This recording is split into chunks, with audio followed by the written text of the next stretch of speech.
Mayoritas mata masyarakat Indonesia sekarang sedang tertuju kepada Mahkamah Konstitusi. Dan salah satu yang sedang menjadi sorotan sekarang adalah anak Yusril Iza Mahendra. Saya pun baru tahu ternyata dia anak Yusril Iza Mahendra.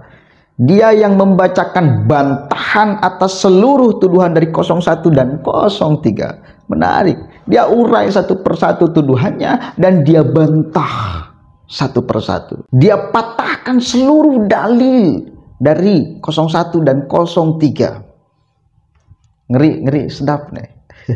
Kita coba cek sama-sama. Permohonan tidak jelas, obskur libel karena terdapat perbedaan yang sangat esensial dan inkonsisten dalam konstruksi posita dan petitum permohonannya. Sebagaimana telah panjang lebar kami uraikan di atas bahwa pada dasarnya Undang-Undang 45 telah secara tegas memberikan kewenangan kepada MK untuk memutus perselisihan tentang hasil pemilu. Selain daripada itu, merujuk kepada norma pasal 22E ayat 6 UUD 45 menyebutkan bahwasanya ketentuan lebih lanjut tentang pemilu diatur dengan undang-undang. Adapun undang-undang yang dimaksud adalah undang-undang pemilu.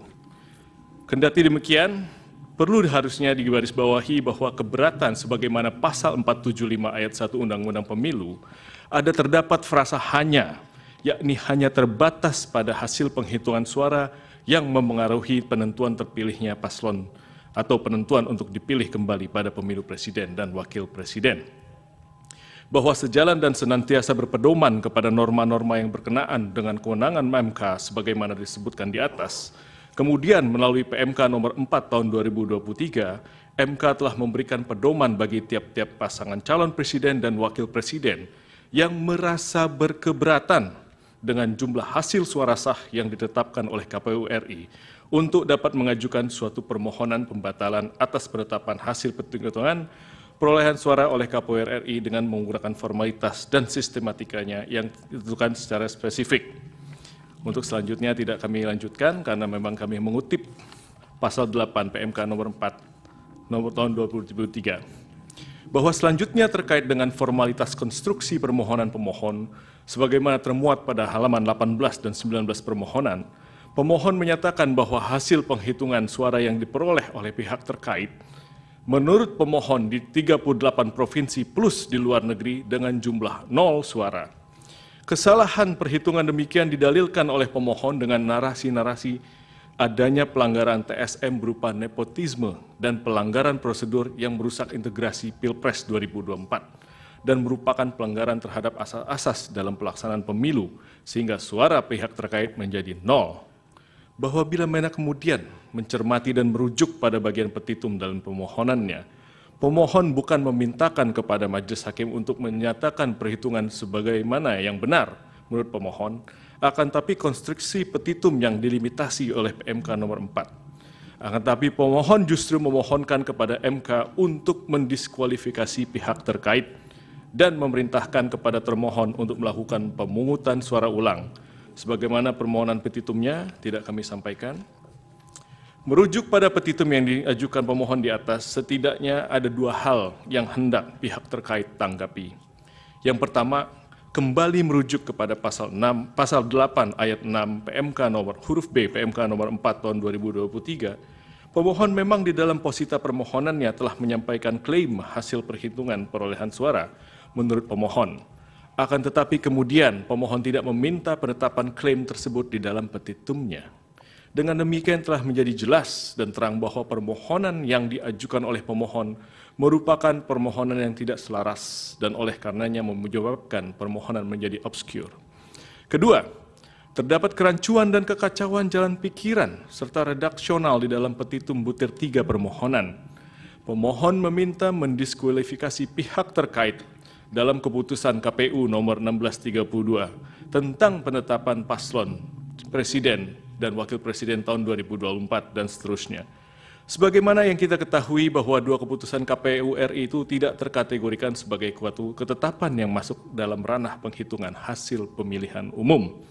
Apabila dua keputusan KPU RI tersebut hendak dibatalkan oleh pemohon, maka hal tersebut masuk ke dalam kategori sengketa proses pemilu.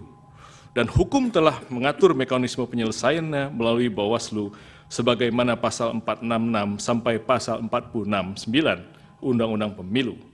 Apabila putusan Bawaslu tersebut tidak diterima oleh pemohon, maka upaya hukum yang dapat dilakukan adalah dengan mengajukan gugatan pengadilan tun sebagaimana diatur pasal 470 sampai dengan pasal 472 Undang-Undang Pemilu.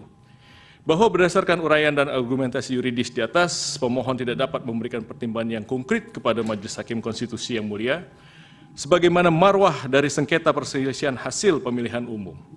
Oleh karenanya telah cukup alasan bagi Yang Mulia Majelis Hakim Konstitusi untuk menyatakan permohonan yang diajukan oleh pemohon merupakan permohonan yang tidak jelas, obscure libel, sehingga beralasan hukum bagi Mahkamah Konstitusi untuk menyatakan permohonan pemohon tidak dapat diterima. Selanjutnya di dalam pokok permohonan, bahwa bila pihak terkait menolak seluruh dalil-dalil yang disampaikan oleh pemohon di dalam permohonannya, bahwa pihak terkait menolak seluruh dalil-dalil yang disampaikan, kecuali dinyatakan sebaliknya di dalam keterangan pihak terkait ini. Karena pada prinsipnya dalil-dalil permohonan pemohon dalam pokok perkara ini semata-mata bersifat asumtif. Tidak disertai alat bukti yang sah dan tidak pula dapat terukur secara pasti, bahkan cenderung tidak sama sekali membuktikan hal-hal yang berkaitan dengan bagaimana dan sebesar apa dampaknya terhadap perolehan hasil jumlah suara sah pada pemilihan umum Presiden dan Wakil Presiden Republik Indonesia tahun 2024. Perlu juga pihak terkait sampaikan sebelum memberikan tanggapan secara spesifik mengenai akumulasi dalil-dalil dan argumentasi pemohon, bahwa Mahkamah Konstitusi sebagai lembaga peradilan yang independen dan imparsial tentunya harus membatasi diri dalam hal mengadili perkara-perkara yang bersifat politis atau seperti halnya dalam konteks perselisihan hasil pemilu ini, agar tidak menjadi objek politisasi dari cabang kekuasaan lainnya ataupun pihak-pihak lainnya.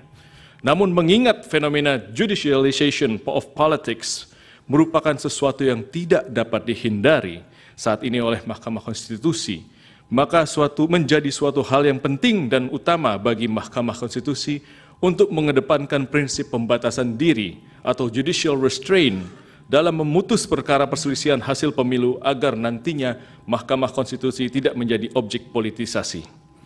Selanjutnya, untuk menghindari adanya pengulangan, dapat kami sampaikan bahwa hal-hal yang telah disampaikan pada bagian pendahuluan dan eksepsi secara mutatis mutandis merupakan bagian yang tidak terpisahkan. Poin A, tanggapan atas persandingan perolehan suara menurut pemohon.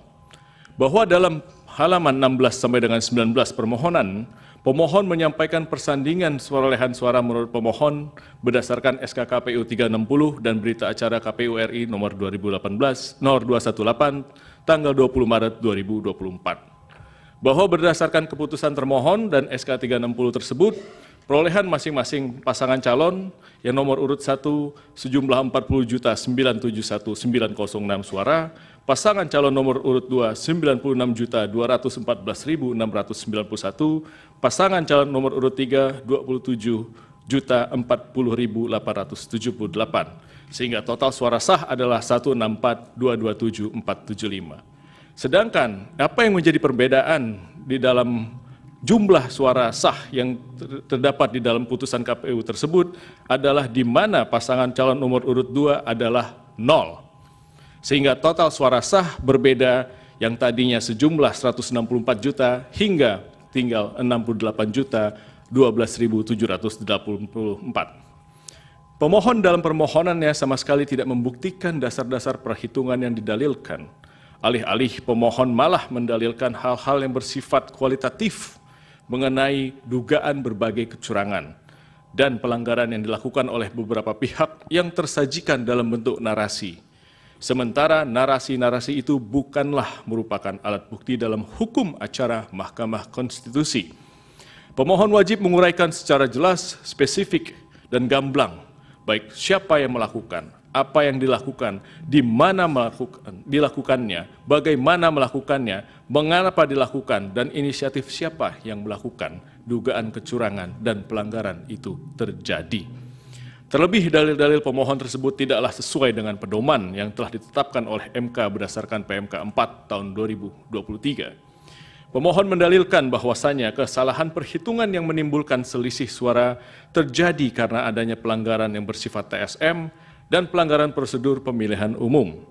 Namun pemohon gagal dalam membuktikan baik secara kuantitatif dan juga bagaimana narasi-narasi utopis yang dibentuknya terkait dengan tatanan ideal konsepsi dan pengaturan sistem pemilu dapat secara merta dan cuma-cuma menganulir 96.214.691 suara pemilih pihak terkait yang melalui serangkaian proses pemilu yang sudah dinyatakan sebagai suara sah.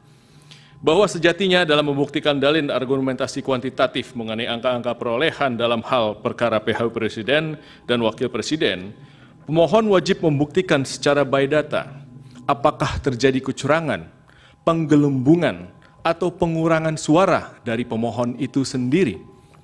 Namun demikian, dalil argumentasi yang diajukan pemohon yang justru setuju terhadap perolehan suara pemohon sendiri berdasarkan rekapitulasi final termohon membuktikan bahwa sesungguhnya pemohon sendiri tidak mampu untuk membuktikan adanya kesalahan hitung, penggelembungan, ataupun pembuktian kuantitatif terhadap hasil perolehan suara yang telah ditetapkan oleh termohon. Justru kemudian dengan ketidakmampuannya membuktikan adanya perbedaan perolehan suara secara merta-merta dan menganulir suara total pihak terkait. Tidak ada satu alat bukti pun yang bersifat kuantitatif yang diajukan oleh pemohon untuk membuktikan bahwa perolehan suara dari pihak terkait adalah nol. Dan yang lebih esensial adalah tidak ada salah satu bukti pun yang diajukan berupa rekomendasi dan atau putusan dari Bawaslu RI maupun putusan pengadilan yang telah berkekuatan hukum tetap yang menyatakan atau setidaknya menjadi dasar bahwa pihak terkait terdiskualifikasi. Selanjutnya mohon izin yang mulia, bagian selanjutnya disampaikan oleh rekan kami Pak Dr. Fahri Bahmid. Terima kasih. Oke, jelas ya. Memang dari kemarin kita belum mendengar dari 01 ataupun 03 yang membicarakan tentang angka perolehan suara dirinya. Misal 01, hakim mestinya suara saya adalah misal 70 sekian juta atau 80 sekian juta atau 90 sekian juta. Tetapi karena ini maka menjadi seperti ini. Enggak, kita enggak mendengar real ucapan dari 01 ataupun 03 mengenai perolehan suara miliknya. Artinya mereka menyepakati tentang hasil suara miliknya. Artinya ketika menyepakati ya udah clear, mereka menerima berarti. Iya ya, nggak kepikiran, nggak ada yang dari kemarin loh berbicara tentang perolehan suara 01 ataupun 03. Sementara ini kan urusan pilihan masyarakat, nggak bisa kau abaikan. Satu suara rakyat hilang, berbahaya itu. Satu suara kau abaikan, berbahaya itu. Apalagi berpuluh-puluh juta suara kau abaikan, 96 juta kau abaikan, bahaya itu. Oke, menarik ya, anak Yusril Izzah Mahendra ini. Nah, yang paling logik itu tuh, dari kemarin mereka tidak menyodorkan angka kemenangan mereka. 01 nggak menyodorkan angka kemenangannya, 03 juga nggak menyodorkan angka kemenangannya. Udah, itu jadi kunci menurut saya. Jangan terus ngotot ya. Assalamualaikum warahmatullahi wabarakatuh.